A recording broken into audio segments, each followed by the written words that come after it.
Excel Techno School, Guruvayanikere, Venuru. Admission open now.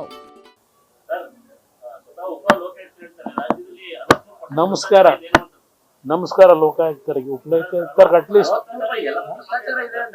ಆಯ್ತಲ್ವೇ 63% ಭ್ರಷ್ಟಾಚಾರ ಇದೆ ಅಂತಕ್ಕಂಥದ್ದು ಉಪಲೋಕಾಯುಕ್ತರಿಗೆ ಗಮನದಲ್ಲಿದ್ರೆ ಈಗ ಅವರು ಉಪಲೋಕಾಯುಕ್ತರಾಗಿ ಕೆಲಸ ಏನು ಮಾಡ್ತಾ ಇದ್ದಾರೆ, ಅವ್ರಿಗೇನು ಜವಾಬ್ದಾರಿ ಕೊಟ್ಟಿದ್ದಾರೆ, ಮಾಧ್ಯಮದ ಮುಂದೆ ಹೇಳಿಕೆ ಕೊಡ್ಲಿಕ್ಕೆ ಮಾತ್ರ ಅವ್ರಿಗೆ ಅಧಿಕಾರ ಇದೆಯೋ ಇಲ್ಲ ಯಾರು ಭ್ರಷ್ಟಾಚಾರದಲ್ಲಿ ತೊಡಗಿದ್ದಾರೆ ಅವ್ರ ಮೇಲೆ ರೆಕಾರ್ಡ್ಗಳನ್ನ ಕಲೆಕ್ಟ್ ಮಾಡಿ ಆಕ್ಷನ್ ತಗೋಬೇಕಲ್ವಾ? ಅವ್ರ ಕೆಲಸ ಏನು? ಆಯ್ತಪ್ಪ ಭ್ರಷ್ಟಾಚಾರ ನಡೀತಾ ಇದೆ, ಯಾರ ಕಾಲದಲ್ಲಿ ನಡೀತಿತ್ತು ಅದು ಆಮೇಲೆ ಚರ್ಚೆ ಮಾಡೋಣ.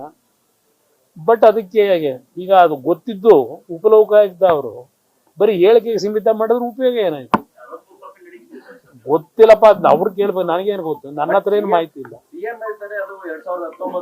ಯಾವ ವರ್ಷದ್ದಾದ್ರೂ ಆಗಲಿ ಈ ವರ್ಷದೊಂದು ವರದಿ ಮಾಡಕ್ಕೆ ಹೇಳಿ.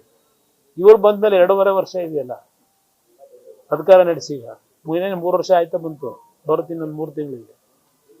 ಈ 3 ವರ್ಷದ್ದು ವರದಿ ಒಂದು ಮಾಡ್ಸಕ್ಕೆ ಹೇಳಿ. ಎಷ್ಟು ಪರಿಶುದ್ಧವಾಗಿ ಪಾರದರ್ಶಕವಾಗಿ ಆಡಳಿತ ನಡೆದಿದೆ ಅದು ಒಂದು ನೋಡೋಣ. ನನಗೆ ನಮಗೇನ್ ಸಂಬಂಧ ಇಲ್ಲ. ಯಾವ್ದು ನನಗ್ ಗೊತ್ತಿಲ್ಲ.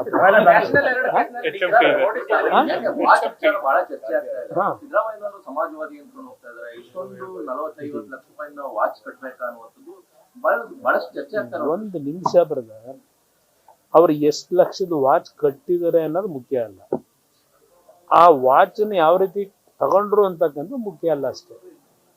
ದುಡಿಮೆ ಮಾಡಿ ತಗೊಂಡಿದ್ರೆ ಅದಕ್ಕೆ ನಾವು ಕಾಮೆಂಟ್ಸ್ ಮಾಡಕ್ಕಾಯ್ತದ? ಪ್ರಶ್ನೆ ಇರೋದು ಯಾವ ರೀತಿನಲ್ಲಿ ವಾಚ್ ಅನ್ನು ತಗೊಂಡಿರ್ತಾರೆ ಅಂತಕ್ಕಂಥದ್ದು ಮುಖ್ಯ, ಅದಷ್ಟೇ. ಅದು ನಡೀತಾ ಇದೆ, ಅದೇನು ನಡೀತಾ ಇರ್ತವೆ, ಅದನ್ನ ತಲೆ ಕೆಡಿಸ್ಕೊಳ್ಳೋದು ಬಿಡಲ್ಲ. ನೋಟಿಸ್ ಕೊಟ್ಟಿದ್ದಾರೆ, ಹೋಗಿ ಭೇಟಿ ಮಾಡ್ತಾರ, ಅದನ್ನೆಲ್ಲ ಎದುರಿಸ್ತಕ್ಕಂಥ ಶಕ್ತಿ ಅವರಿಗಿದೆ. ನ್ಯೂಸ್ ಫಸ್ಟ್ ನಿರ್ಭೀತಿಯಿಂದ ನಿಮ್ಮ ಪರವಾಗಿ.